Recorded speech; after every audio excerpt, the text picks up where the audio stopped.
ఇందోట మాటకు స్వాగతం.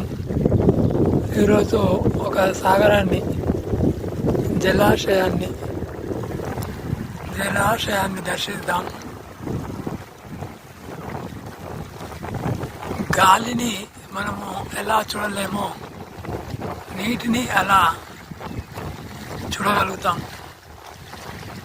ఈ నీరు చూసిన కొద్దీ మానసిక ఉల్లాసము, ఆనందము, ఉత్సాహము మనకు ఎన్నో రేట్లు కలుగుతుందని చెప్పవచ్చు. సెలవు రోజులలో ఇలా ఉదయమే చూసినట్టయితే ఎంతో బాగుంటుండే. అటు మానసికంగా ఇటు శారీరకంగా చిన్న ఎక్సర్సైజ్ చేస్తూ ఆరోగ్యాన్ని మనం కొనవచ్చు. చూడండి ఎంత గలగలలు ఎలా ఉన్నాయి చూడండి. చెరువులు, కుంటలు, వాగులు, వంకలు, నదులు, సాగరాలు ఇలా ఏమైనా మనం చూసినట్లయితే ఎంతో సంతోషాన్ని ఇస్తుంది. సముద్రం దగ్గర ఉన్న వాళ్ళు సముద్రాన్ని అలలు ఎంత మంచిగా వీక్షిస్తారో వారి ఆనందాలు మనం బాగా చెప్పాలండి.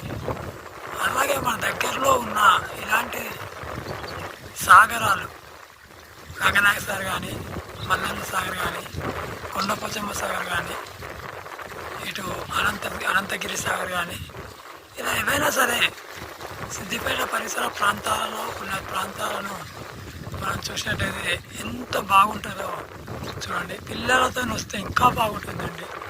ఒంటరిగా కాకుండా మన కుటుంబ సమేతంగా వచ్చినట్లయితే ఎంతో బాగుంటుంది తెలియజేస్తూ ఈ చిన్న వీడియోను ముగిస్తున్నాను. జలం ఉంటే మరోవైపు పచ్చని ప్రకృతి చూడని దా బాగుందో.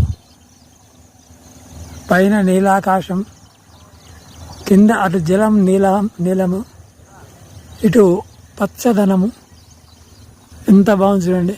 చూసినంత కన్ను చూపు మేరలో మనకు పచ్చదనం కనబడుతుంది. చూసినా కొద్దీ చూడబుద్ధి అవుతుంది. ప్రకృతి మాత పచ్చ చీర కట్టుకొని ఎంత బాగుంటుంది. నీలము యొక్క అంచుతో ఎలా ఉందో చూడండి. నీలాకాశం, పచ్చని ప్రకృతి, పక్షుల కిలకిల రావాలు ఇవన్నీ మనము చూసినా కొద్దీ ఇటు నీరు అటు పచ్చదనం మధ్యలో మనం ఎంత బాగుంటుంది. పచ్చదనము చూడ